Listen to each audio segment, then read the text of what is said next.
So hello everyone, welcome back to my YouTube channel. अभी तक हमने बहुत सारे स्कूल कवर कर चुके हैं एलपीयू के, जैसे बीटेक सीएसई हो गया, फिर एडोस्पेस हो गया, एमएसबी हो गया, स्कूल ऑफ लॉ हो गया।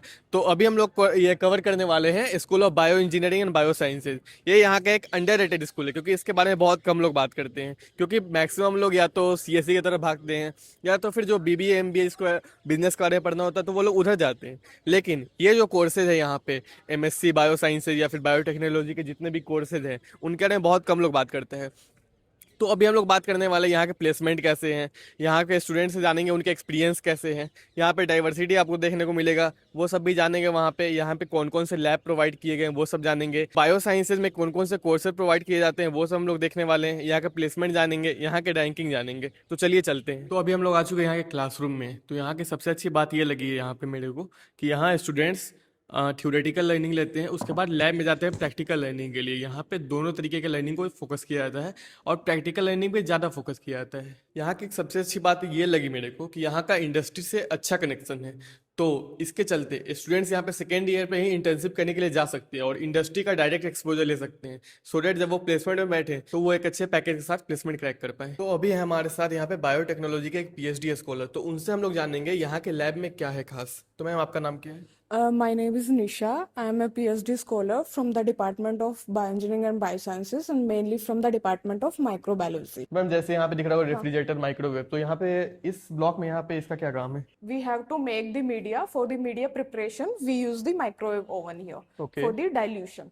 Okay. And here we use the weighing balance for the weighing of the media means how much weight amount करने के लिए, yeah, अमाउंट के लिए। amount के लिए.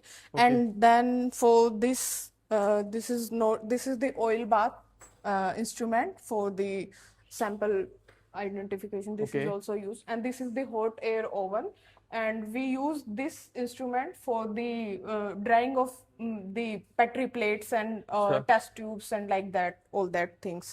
And here is we have do the water bath for the like for the sample preparation or like for the sample antimicrobial activity, just like type of experiments we need this type of instrument for the heating purpose. Okay. And here we need the autoclave. Once we have make our media, just like for the removal of the contaminants, just like removal of the any contaminants, we need this instrument just like for the autoclaving. This is the autoclave. Vertical Okay. Autoclave. Vertical autoclave, this is Okay. and these are the laminar airflow.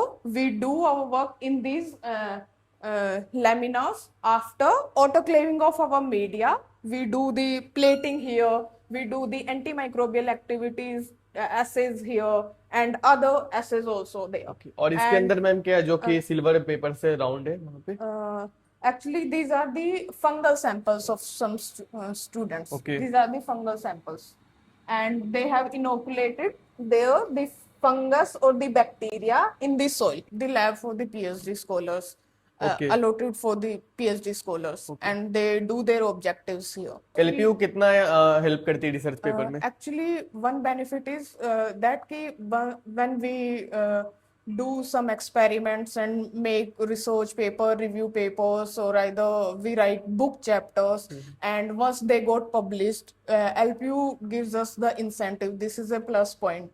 Okay. Yes, this is the plus point. Once only I think it is Scopus based also or impact factor based also, we got the incentives of that research paper. Even though book chapters, we also got the incentives. तो भाई आपका नाम क्या है मेरा नाम मंदार है।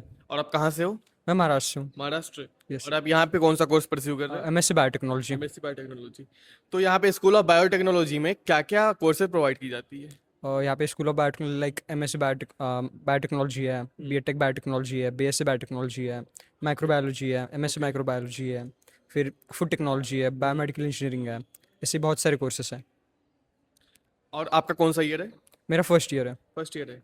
तो आपको अभी तक क्या क्या एक्सपीरियंस मिला है एलपीयू में? लाइक टीचर स्टाफ बहुत सपोर्टिव है, फिर लाइक लैब फुल्ली इक्विप्ड है, सारे इक्विपमेंट्स है यहाँ पे, लाइक महंगे महंगे इक्विपमेंट्स भी है, चलाने भी देते हैं यहाँ पे। और इसमें अगर कोई बच्चा बायोटेक्नोलॉजी में अपना करियर बनाना चाहता है तो उसके लिए क्या एक प्रॉपर रोड मैप होना चाहिए? लाइक रोड मैप, लाइक आपका पाथ पे क्लियर होना चाहिए, लाइक आपको रिसर्च में जाना है या फिर आपको प्लेसमेंट लेना है। अगर आपको रिसर्च में जाना है तो यहाँ पे भी आपको गाइडेंस मिल जाएगा अच्छे से, या लाइक पीएचडी करनी है तो यहाँ पे पीएचडी के लिए बहुत अच्छा स्कोप है। लाइक बाकी जगह पे बहुत टाइम लग जाता है पीएचडी में, यहाँ पे पीएचडी जल्दी हो जाती है। फिर लाइक प्रॉपर पाथवे बना हुआ है पीएचडी के लिए भी यहाँ पे, यही है गाइडेंस यहाँ पे। और प्लेसमेंट्स कैसे हैं यहाँ के? लाइक प्लेसमेंट सर्विसेज भी अच्छी है, लाइक 100% प्लेसमेंट की गारंटीज भी है यहाँ पे, अच्छा। तो फिर प्लेसमेंट मिल ही जाती है। ओके। और एलपीयू यहाँ पे डाइवर्सिटी के लिए जाना जाता है, यहाँ पे मतलब हर स्टेट से लोग आते हैं, तो आपके भी कुछ ऐसे दोस्त होंगे जो महाराष्ट्र के अलावा दूसरे दूसरे स्टेट से आते होंगे, तो आपको उनसे कैसा मतलब क्या क्या सीखने को मिला और कैसा एक्सपीरियंस रहा आपको डाइवर्सिटी के मामले में? लाइक हर एक टाइप का कल्चर जानने को मिला यहाँ पे आके, Okay. लाइक बहुत सारे डिफरेंट डिफरेंट कल्चर्स है, डिफरेंट डिफरेंट बैकग्राउंड से, लाइक इंटरनेशनल स्टूडेंट्स भी है यहाँ पे, तो उनका भी कल्चर जानने मिला। तो यही है कि सबका कल्चर जानने मिला, सब मतलब इंडिया डाइवर्सिटी जानने मिली यहाँ पे। अगर प्लेसमेंट की बात करें तो टॉप 10% की एवरेज पैकेज 8.86 एलपी है, जिसमें टॉप कंपनीज जैसे अमेजन, एसेंचर, बायजूज ये सब कंपनीज एलपीयू विजिट करती है। स्टूडेंट सक्सेस स्टोरी की बात करें तो अभी रिसेंटली एक स्टूडेंट अनुराग शुक्ला 10 एलपीए से प्लेस्ड हुए हैं। अगर रैंकिंग की बात करें तो इम्पैक्ट रैंकिंग में एलपीयू नंबर 2 पे है और एनआईआरएफ में 31 पे। अगर कोर्सेज की बात की जाए तो BTech food technology, BSc biotechnology और इतना ही नहीं, स्पेशलाइजेशन में एआई इंटीग्रेटेड भी है। सो ये था स्कूल ऑफ बायोटेक्नोलॉजी का पूरा स्कूल टूर। और अगर आपको एलपीयू में एडमिशन लेना है तो आपको एलपीयू नेस्ट देना पड़ेगा, और एलपीयू नेस्ट में अगर आपको गाइडेंस चाहिए तो आप मेरे दिए गए इंस्टा आईडी पर संपर्क कर सकते हैं। और आपको नेक्स्ट वीडियो किस टॉपिक पर चाहिए ये आपको कमेंट सेक्शन में जरूर बताना। मिलते हैं नेक्स्ट वीडियो में।